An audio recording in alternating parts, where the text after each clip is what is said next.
Անցնող շաբաթվա տեղեկատվությամբ եթերում Լոռու մարզպետանի տեղեկատվության ու հասարակայնության հետ կապերի բաժնի մարզպետանի ժամհաղորդումն է, բարև ձեզ։ Ամանորի տևական արձակուրդներից հետո, ինչպես ամբողջ երկրում, այնպես էլ մարզում, վերականգնվում է աշխատանքային բնականոն ռիթմը։ Անցնող շաբաթը հարուստ էր իրադարձություններով։ Շաբաթն առանձնացավ նաև Գյումրիում կատարված սահմռկեցուցիչ ողբերգությամբ։ Գուգարքի թեմակալ առաջնորդի, Վանաձորի քաղաքապետարանի եւ Լոռու մարզպետանի նախաձեռնությամբ անմեղ զոհերի հուղարկավորության օրը Վանաձորի Սուրբ Գրիգոր Նարեկացի առաջնորդանիստ Մայր եկեղեցում երեկոյան ժամերգությունից հետո կատարվեց հոգեհանգստի կարգ։ Ներկաներն աղոթք բարձրացրին Աստված զոհերի հոգիների խաղաղության համար։ Վանաձորի Լոռի հեռուստաընկերության նախաձեռնությամբ հայքի հրապարակում տեղի ունեցավ մոմավառություն՝ ի հիշատակ Գյումրիում դաժանաբար սպանված Ավետիսյանների ընտանիքի։ Մոմավառությանը մասնակցեցին քաղաքացիական հասարակության ներկայացուցիչներ, լրագրողներ, արվեստի եւ մշակույթի գործիչներ, վանաձորցիներ։ Արժանապատիվ Տեր Վահան Քահանազարյան աղոթք բարձրացրեց Ավետիսյանների հոգու հանգստության համար։ Այս վիշտը երբեք չի մոռացվի եւ այսօր ես համարում եմ սա ազգային վիշտ։ Ավետիսյանների ընտանիքը մենք ենք, մեր ժողովուրդը, մեր ողջ ազգը։ Գյումրեցի Ավետիսյանների հոգու հանգստության համար եւ փոքրիկ Սերյոժայի շուտափույթ առողջության համար մոմավառություններ են կազմակերպվել նաեւ Ստեփանավանում, Ալավերդիում, մարզի այլ համայնքներում։ Անցած տարվա ընթացքում երրորդ բանակային կորպուսի իրականացրած աշխատանքները բարձր են գնահատվել Հայաստանի Հանրապետության պաշտպանության նախարարության կողմից։ Կորպուսը լավագույնն է ճանաչվել։ Վերջիններիս մարզկենտրոնում կայացած խորհրդակցության ժամանակ շնորհավորեց նաև պաշտպանության նախարար Սեյրան Օհանյանը, ինչպես նաև բանակի գլխավոր շտաբի պետ գեներալ գնդապետ Յուրի Խաչատուրովը, զինվորականության բարձրաստիճան այլ պաշտոնյաներ։ Հանդիպմանը ներկա էին նաև Լոռու եւ Տավուշի մարզպետարների աշխատակիցները մարզպետների գլխավորությամբ։ 2015 թվականը Հայաստանի Հանրապետության զինված ուժերի համար հայտարարվել է մարտական կարողությունների զարգացման տարի։ Սեյրան Օհանյանը վստահեցրեց, որ այս տարի եւս լուրջ ուշադրություն է դարձվելու հայկական բանակի մարտական կարողությունների բարձրացմանը, արատավոր երևույթների կանխարգելմանը, իսկ զորամասերի հրամանատարությանը ընձեռվելու է ինքնուրույն որոշումներ կայացնելու եւ գործելու իրավունք, ելնելով իրավիճակների թելադրանքից։ Նախարարը խոսեց անցած տարի հակառակորդի հետ շփման գծում տեղի ունեցած միջադեպերի մասին։ Նա նշեց, որ թշնամին յուրաքանչյուր ոտնձգության ժամանակ արժանի հակահարված է ստացել դիրքապահ ստորաբաժանումների կողմից։ Պաշտպանական ենթակառուցվածքների կատարելագործումը, զինվորական կարգապահության բարձրացումը, ռազմատեխնիկական համալրումը, ինչպես նաև մարզային եւ քաղաքային իշխանությունների հայ առաքելական եկեղեցու հետ սերտ համագործակցությունը կարևորեց Սեյրան Օհանյանը, որի արդյունքում մենք ունենք մարտունակ ու խելացի բանակ, նշեց գեներալ գնդապետը։ Այդ համագործակցությունը կշարունակվի եւ կզարգանա նաև նոր տարում, վստահեցրեց նախարարը։ Եվ այսօր էլ ոչ պատերազմ, ոչ խաղաղություն իրավիճակում մարտական խնդիր է իրականացնում արդեն երկար տարիներ։ Դա նշանակում է, որ այն կատարելագործվում է ոչ թե ուսումնական դաշտերում, ռադձգարաններում, տարբեր ուսումնական օբյեկտներում, այլ նաև ունեցած գիտելիքները, հմտություններն ու ունակությունները այսպես վերահաստատում է մարտական պայմաններում մարտական հերթապահություն իրականացնելու։ Անցած տարի երրորդ բանակային կորպուսը լավագույնն է ճանաչվել հանրապետությունում, լավագույնն է ճանաչվել նաև N մոտոհրաձգային գունդը, պատվոգրեր, գերատեսչական մեդալներ, արժեքավոր նվերներ բանակային կորպուսի տարբեր ստորաբաժանումներում ծառայող սպաներին ու նաև Լոռու մարզպետանի աշխատակիցներին։ Յուրաքանչյուր հրամանատար պետք է հնարավորինս սերտ ու համագործակցային կապ պահպանի իր գործունեության շրջանակում առկա պետական կառավարման, կրթական ու մշակութային հասարակական կազմակերպությունների հետ։ Սա հնարավորություն կտա ծառայող զինվորին չխզել կապը երկրում կատարվող զարգացումներից, զինվորի բարոյական ու հայրենասիրական դաստիարակությունը արդյունավետ դարձնելու, ծառայությունը հասարակության կողմից վերահսկելի դարձնելու նպատակով։ Այդ նպատակին են ծառայում նաև նման հանդիպումները։ Մեզ մոտ արդեն ավանդույթ է դարձել, մենք հանդիպում ենք հատկապես վաշտ մարտկոցողակի հրամանատարներին, իսկ վաշտ մարտկոցողակները հանդիսանում են ուսուցման եւ դաստիարակության կենտրոններ եւ շեշտ է դնում նրանց կատարելագործման ապահովելու մեր բանակաշինության ընդհանուր առաջընթացի։ Սա թիմային աշխատանք էր, մեր բոլոր աշխատակազմի մասնակիցները ունեցել են իրենց ներդրումը կատարած աշխատանքի մեջ։ Հիմնականում զորակոչային եւ նախազորակոչային տարիքի անձանց բժշկական հետազոտությունները, սպասարկումներ իրականացնելու, վայնկամատի աշխատանքները համակարգելու Եվ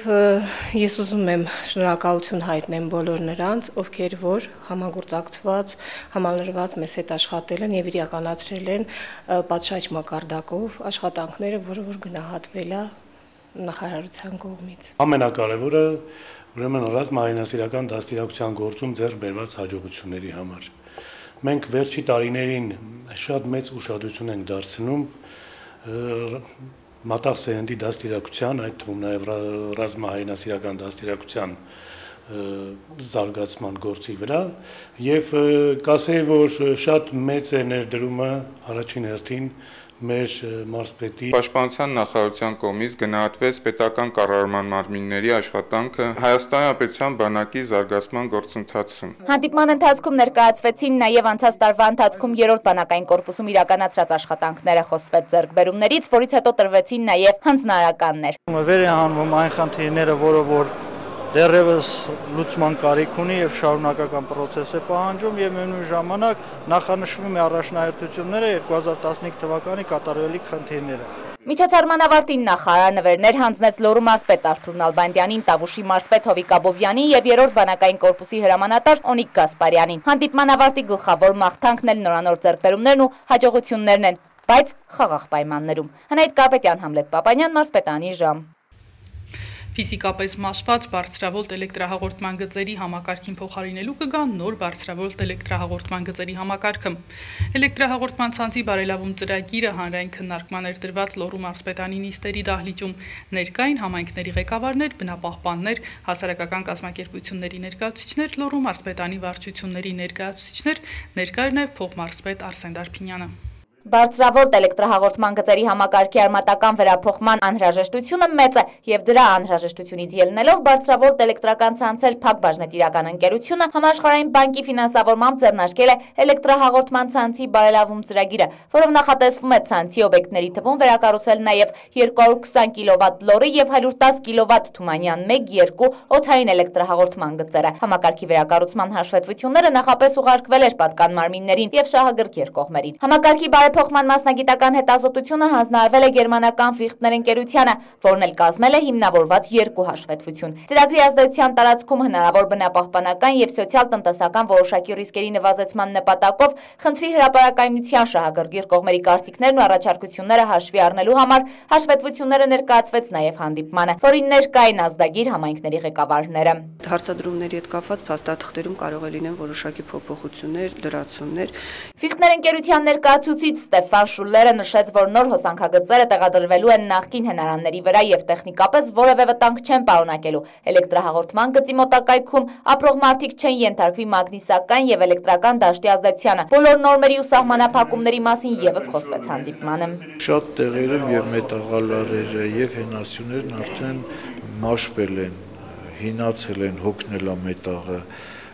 Փոխելու կարիքը կա, հատկապես ես նշեցի, որ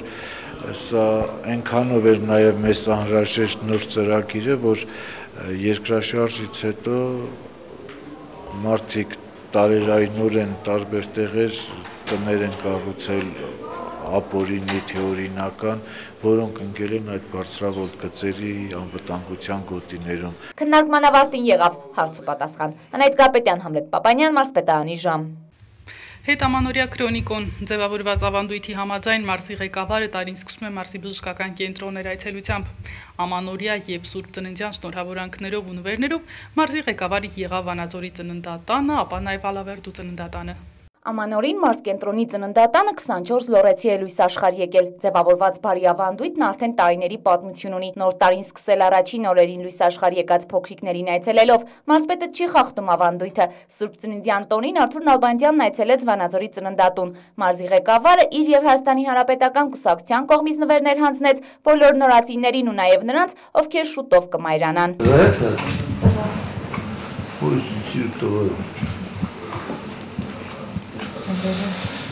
Ձեզ շնորհավորում ենք։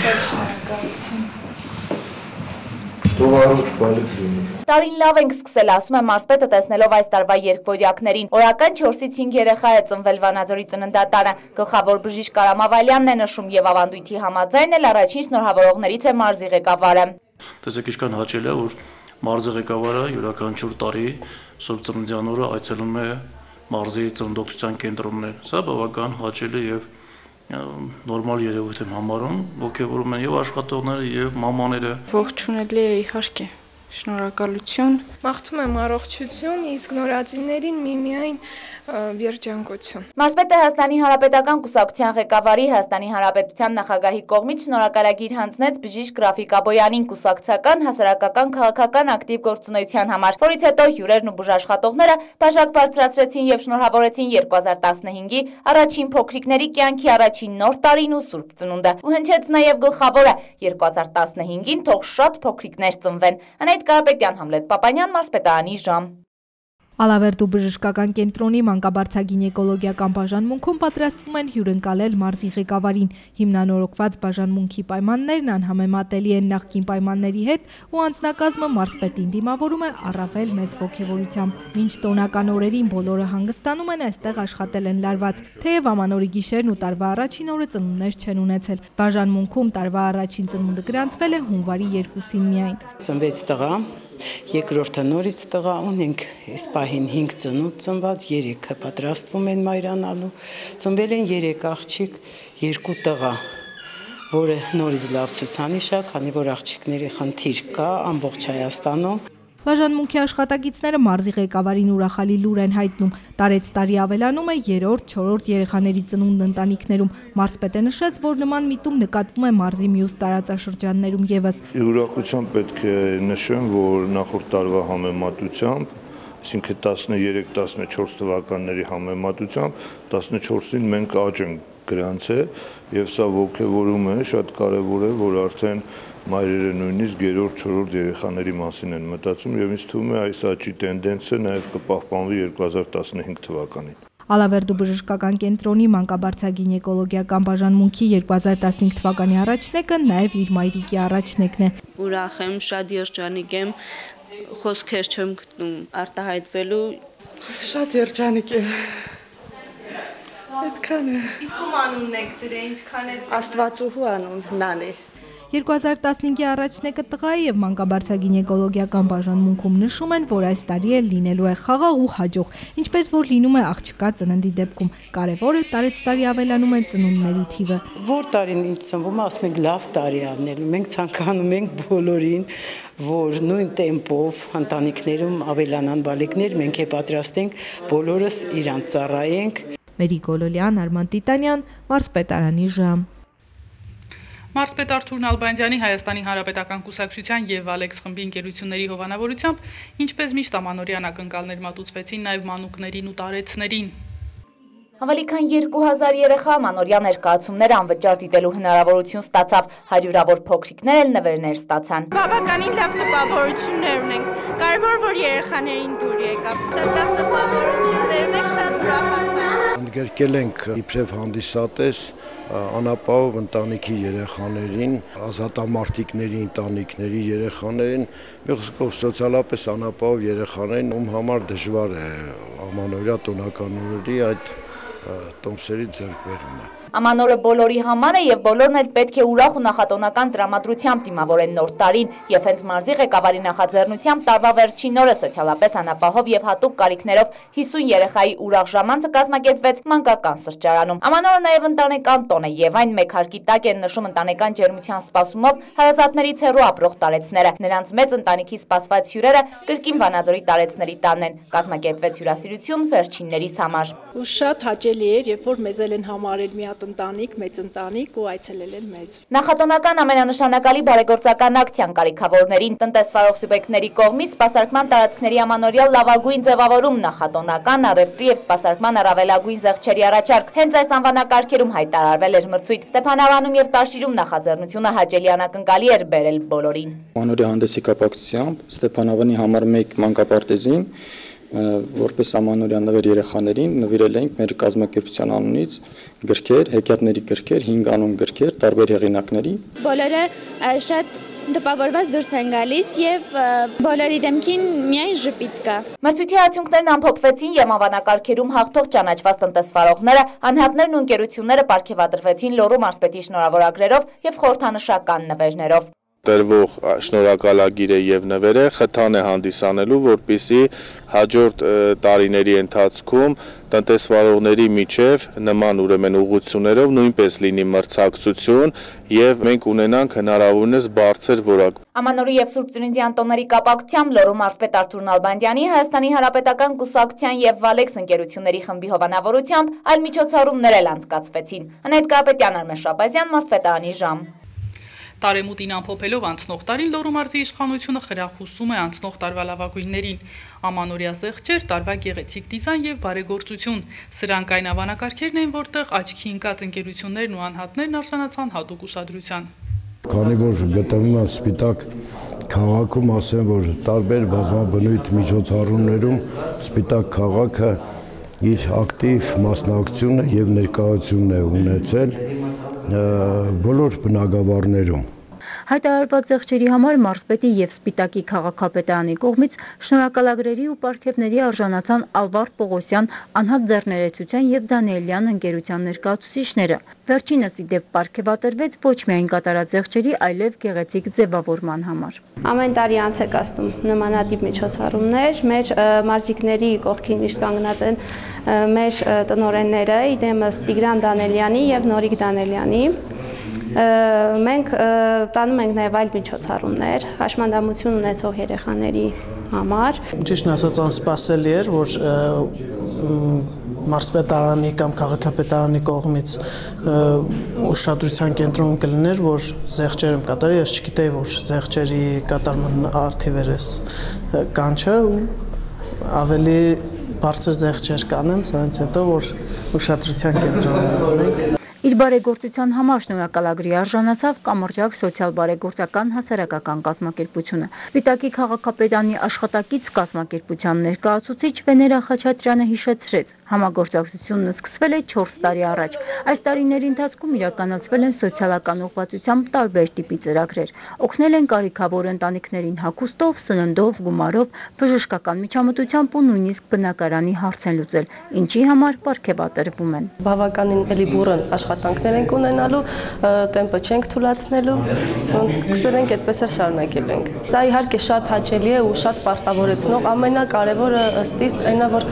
քո արած աշխատանքը գնահատում են։ Տեղի իշխանության ուշադրությունից չվրիպեցին նաև առաջատար մարզիկները։ Մխիթար Մխիթարյանը ըմբշամարտի մեծահասակների Եվրոպայի առաջնությունում գրավել է մրցանակային 2-րդ տեղը եւ արժանացել Եվրոպայի փոխչեմպիոնի կոչման։ Այժմ պատրաստվում է գրավել աշխարհի չեմպիոնի տիտղոսը։ Առաջին անհաջող փորձը չի ընկճել Մխիթարին։ Ընդհակառակն այժմ ավելի մարտական է տրամադրված։ Ավելի է ոգևորվում, որպեսզի ավելի մեծ հաջողությունների հասնես։ Ես առանձնապես շնորհակալություն եմ ուզում հայտնել օգտվելով առիթից մեր քաղաքապետ պարոն Սահակյանին, մեր մարզպետ Նալբանդյանին, պարոն Նալբանդյանին, Տիգրան Դանելյանին, որովհետև նրանք ամեն պահի մեր կողքին են եղել ու աջակցել են մեզ։ Այդ աջակցության պատճառով մենք ավելի մեծ հաջողությունների ենք հասել, եթե նրանց աջակցությունը չլիներ, մենք այս հաջողություններին չէինք կարող հասնել։ Հատկանշական է նաև, որ բացի շնորհակալագրերից Արամ Ռևազյանը Սպիտակի արծաթե եւ բրոնզե մեդալակակիր մարզիկներին ու մարզիչին հանձնեց նաև հատուկ նվեր, գումարի տեսքով։ Իհարկե բերկրանքով են գրծվում բոլորս եւ որևէ հայորդի, որևէ մի բարձրաստիճան մրցաշար կլինի, թե որևէ մի ասպարեզում ունենում է հաջողություններ, մենք բոլորս մեծ ոգևորությամբ ենք լցվում, բայց առավել լավ ենք զգում, երբ նրանք լինում են մեր համաքաղաքացիները, սպիտակցիները, դա ոգևորություն է, դա բերկրանք է։ Արմինե Մկրտումյան, Լիլիթ Յոլչյան, Մարզպետարանի ժամ։ Արդեն 4 տարի է Գուգարաց թեմի Նարեկացի երիտասարդաց միությունը Վանաձոր քաղաքի կարիքավոր ընտանիքների շրջանում իրականացնում է ձեռք մեկնիր բարեգործական ծրագիրը։ Ծրագրի պատասխանատու Էմմա Գրիգորյանը եւ Սամվել Վանյանը գոհ են այս տարվա արդյունքներից, քանի որ երիտասարդներին հաջողվել է հանգանակության միջոցով եւ անհատների օգնությամբ ձեռք մեկնել քաղաքի շուրջ 75 ընտանիքի, եւս 10 ընտանիք ստացավ դրամական աջակցություն։ Նարեկացի երիտասարդաց միության անդամները նախատեսում են հունվար ամսվա ընթացքում աջակցել եւս 10-ից 15 ընտանիքի։ Վերջիններս բարեգործության համար արժանացավ Լոռու մարզպետ Արթուր Նալբանդյանի շնորհակալագրին։ Մարզպետանի աշխատակազմի կրթության, վարչության, մշակույթի եւ սպորտի բաժնի պետ Արամ Ռևազյանը Սուրբ Գրիգոր Նարեկացի առաջնորդանիստ Մայր եկեղեցում մարզպետի հանձնարարականով շնորհակալագրեր է հանձնել ծրագրի մասնակից քահանաներին եւ երիտասարդաց միության անդամներին։ Վանաձորում գեղեցիկ ձևավորումների ու կատարած զեղչերի համար շնորհակալագրերի արժանացան նաեւ Օազիս սրճարանը, Ծաղկի սրահներ, Ռուժ պարֆումերիայի խանութը եւ Smile սուպերմարկետը։ Վերջիններից ներկայացուցիչները ստացան պատվոգիր եւ տարին խորհրդանշող նվերներ։ Գնահատանքը որքան էլ չսպասեց, որքան էլ չուզենա, շատ հաճելի մի բան է, հատկապես երիտասարդներին ոգևորող մի բան է։ Շարունակում ենք թողարկումը եւ հաղորդման այս հատվածում համայնքային լուրեր։ Թեղուտ անցնող շաբաթվա աշխատանքային առաջին օրը հայկական երկրորդ հանրապետության նախագահ Բակո Սահակյանը ճանաչողական այցով Թեղուտի լեռնահանքային համալիրում էր։ Նախագահը ծանոթացել է նոր գործարկված համալիրի աշխատանքային պրոցեսներին։ Այս տարվա վերջին նման տեխնոլոգիաներով հագեցած մի նոր լեռնահանքային համալիր էր Վալեքս խումբը կգործարկի Լեռնային Ղարաբաղի Հանրապետության Մարտակերտի շրջանի Կաշեն գյուղի մոտ։ Պատմում են Արցախ հեռուստաընկերության մեր գործընկերները։ Մոտ 13 տարեկան Թեղուտի պրոյեկտը արդեն 13 օր է ինչ հանձնվել է շահագործման։ Պաշարներով եւ ծավալներով թվով երկրորդ հանքավայրը Հայաստանի Հանրապետությունում արդեն գործում է արտադրական ամբողջ ցիկլով։ Վալեքս ընկերությունների խումբը հանքարդյունաբերական լայն գործունեություն է ծավալում հայկական երկու հանրապետություններում։ Խմբի ղեկավարը Արցախի Կաշենի եւ Լոռու մարզի Թեղուտի նախագծերն իրարից տարբերակելով նաեւ զուգահեռներն է կարևորում, ինչի եւ վերջին հաշվով նպատակաուղղված է մեկ միասնական հայկական աշխարհի տնտեսական առաջընթացին։ Այն պաշարները, որոնք արդեն իսկ հաստատված են, թույլ են տալիս մեզ կառուցել 2 միլիոն հզորությամբ տարեկան կտրվածքով հանքաքարի վերամշակելու եւ դա կլինի մեր Ղարաբաղի տնտեսության համար շատ լուրջ քայլ։ Եվ պետք է ասել, որ եթե այս փորձը, որ մենք հիմա տերապետեցինք, Թեղուտի հզոր լուրջ ծրագիրը կիրառելու ժամանակ թույլ է տալիս մեզ մեծ հավատով եւ հանգիստ սրտով ասել, որ մինչև այս տարվա 2015 թվականի վերջը արդեն իսկ կաշխատի եւ կտա արդյունաբերական արդյունք։ Թեղուտում գտնվելու անվտանգության կանոններին ծանոթումից ու համապատասխան հանդերձանքի տրամադրումից հետո Վալեքս ընկերությունների խմբի ղեկավարն ուղեկցում Արցախի Հանրապետության նախագահին Թեղուտի բացահանք։ Նախագահ Բակո Սահակյանը ծանոթանում է լեռնահանքային համալիրի արտադրական գործընթացին։ Վալերի Մեժլումյանն Արցախի ղեկավարին ներկայացրել է լեռնահանքային համալիրի հիմնական օղակները։ Թեղուտ եւ Շնող գյուղի տարածքում պղնձի եւ մոլիբդենի շուրջ 450 միլիոն տոննա հանքաքարի արդյունահանման եւ վերամշակման ծրագիր է իրականացվում։ Ընդհանուր առմամբ Թեղուտում 1 միլիոն 600 տոննա պղնձի եւ 99000 տոննա մոլիբդենի պաշար կա։ Այս տարի նախատեսվում է 7 միլիոն տոննա հանքաքարի արդյունահանում ու վերամշակում, իսկ գալիք 2 տարում թիվն այդ հասնելու է 9։ Թեղուտի պաշարները հաշվարկված են առաջիկա 40 տարվա կտրվածքով։ Խտանյութում պղնձի կոնցենտրատը մրցունակ է շուկայում։ Հանքավայրի շահագործումից ընկերությունը ակնկալում է շուրջ 170-ից 180 միլիոն դոլար եկամուտ առաջիկա տարվա համար։ Միջազգային շուկայում պղնձի գնի տատանումների համատեքստում լավագույն դեպքում ակնկալում են 20 միլիոնի շահույթ, վատագույնի դեպքում 14 միլիոնի։ Մենք դեռ չենք զգում ինչ որ ուժեղ ձևով այդ ցնցումները, ձեր ասած կամ տատանումները, հա ինչ որ կա պղնձիգների նվազում, բայց դեռ այդ գները գտնվում են այն գոտում, որը դեռ մեզ թույլ է տալիս մեծ հավատով ասել, որ դեռ որևէ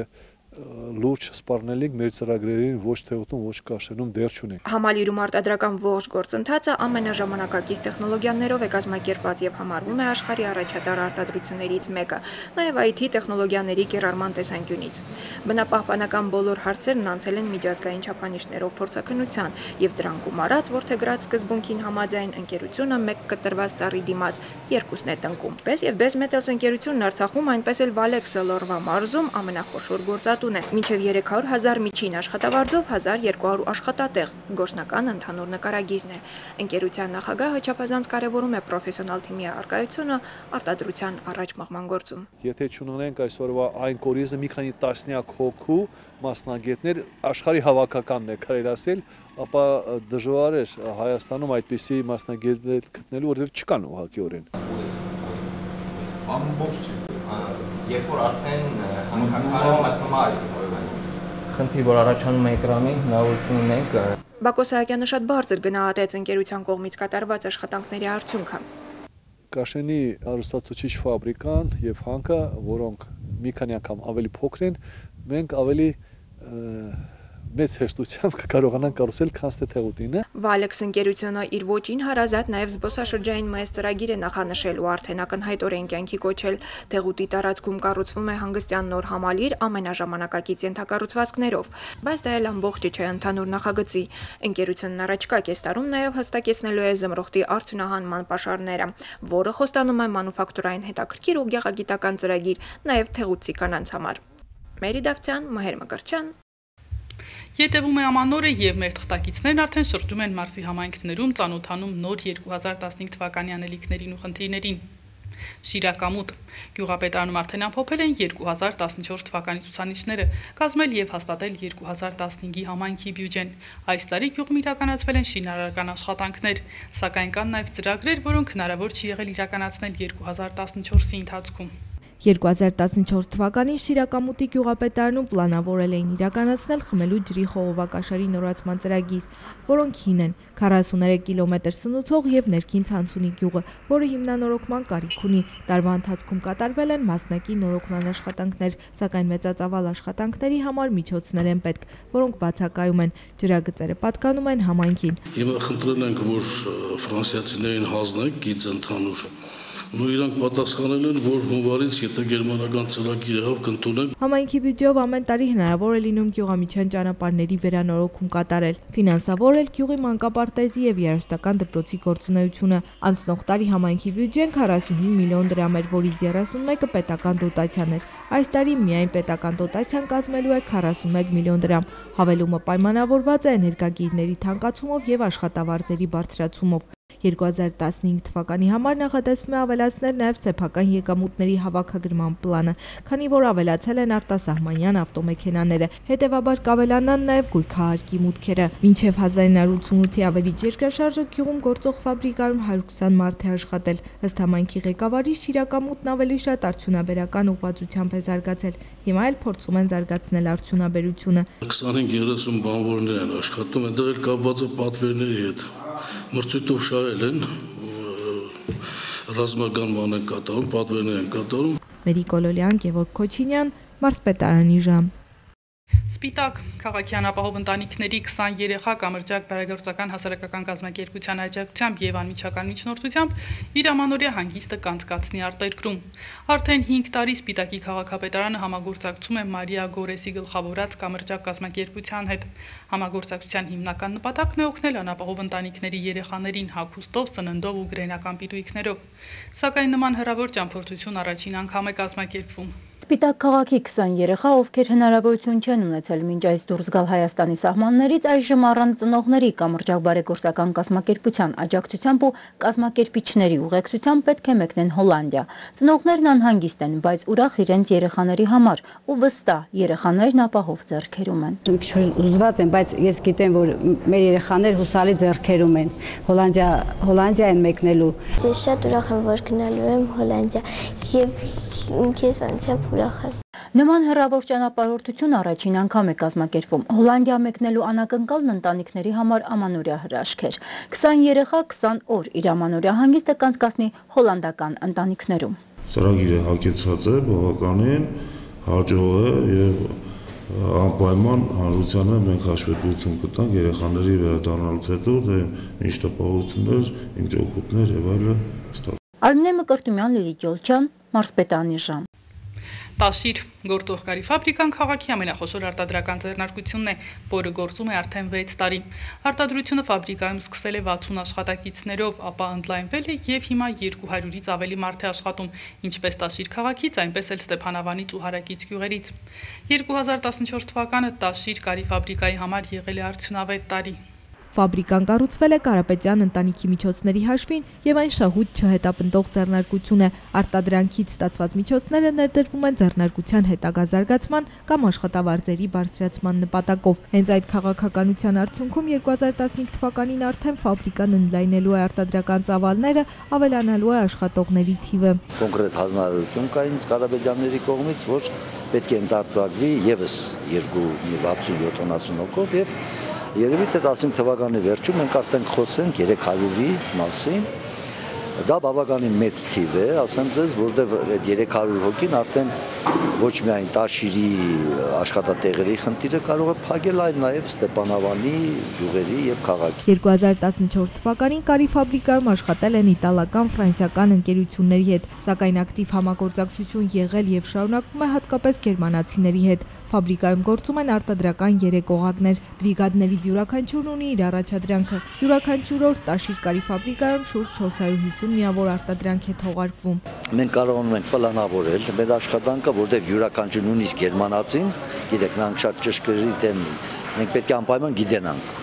Նու պլան չասենք, բայց մենք գիտենք, թե յուրաքանչյուր օր որքան պետք է կարվի, որովհետեւ մենք մարդկանց հետ պրոբլեմներ չունենանք։ Ֆաբրիկայի կարող վարպետներն այժմ աշխատում են բավականին բարդ մոդելների վրա։ Գերմանացիների համար կարվող այս արտահակոստը բավականին բարդ է կարել, ասում են վարպետները։ Այ հիմա նոր մոդել ենք ստացել ու շատ բարդ մոդել է։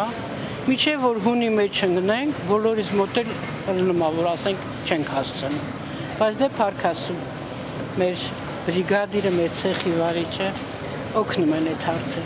Գրետա Սաքանյանը Ստեփանավան քաղաքից է, երկար տարիներ աշխատել է Ստեփանավանի կարի ֆաբրիկայում, Տաշիկ կարի ֆաբրիկայում աշխատում է արդեն 3 տարի։ Իր աշխատանքից գոհ է նաև Անժելա Ստեփանյանը, ասում է ֆաբրիկայի շնորհիվ քաղաքում լուծված է կանանց զբաղվածության խնդիրը։ Երբ որ սովորում ես, դժվար բան չի ելնում։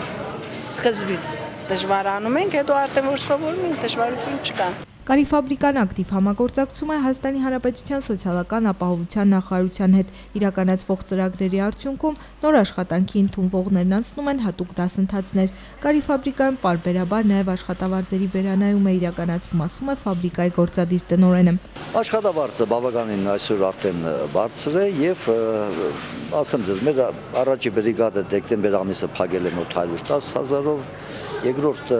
մոտ 94-95, իսկ երրորդը, որ մի քիչ նոր է, նրանք մոտ 90,000-ով են փակել։ 2014 թվականի արտադրական ցուցանիշները գոհացնող են։ Ֆաբրիկան աշխատել է կլոր տարին ու պատվերների պակաս էլ չեն ունեցել։ 2015-ից սպասելիքներն ավելի շատ են։ Նախատեսվում է, որ աշխատողների թիվը կավելանա շուրջ 60-ով։ Մերի Կոլոլյան, Արման Տիտանյան, Մարզպետարանի ժամ։ Վանաձոր մեր հաջորդ տեսանյութի հերոսին շատերն են ճանաչում ոչ միայն մարզկենտրոնում, Լոռու մարզում, այլև հանրապետությունում։ Հրաչիկ Փանոյանի անվան Լոռու մարզային հոգենյարդաբանական դիսպանսեր պետական փակbaşնետիրական ընկերության տնօրեն Գայանե Քալանթարյանը ոչ միայն հիանալի կազմակերպիչ է, այլ նաև լավ մարդ։ Մեր անդրադարձը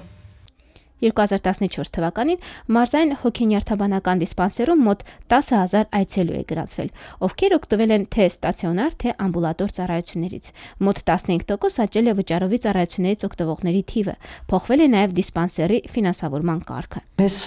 համար առանձնացրել են պահպանման ծախսեր, որ անկախ հիվանդների թվից նախատեսվում է որոշակի ծախսեր, ջեռուցման, կոմունալ ծախսեր եւ այլն, Բացի այդ առանձնացվել է դեղորայքի եւ սննդի գումարը, որը պետք է կազմի 1500-ից մոտավորապես 1500 դրամ պետք է տրվի դեղորայքի եւ սննդի համար, այսինքն առաջին անգամ այսպես հստակեցրվել են ծախսերը ըստ տարբեր հոդվածների, դա նորությունն է։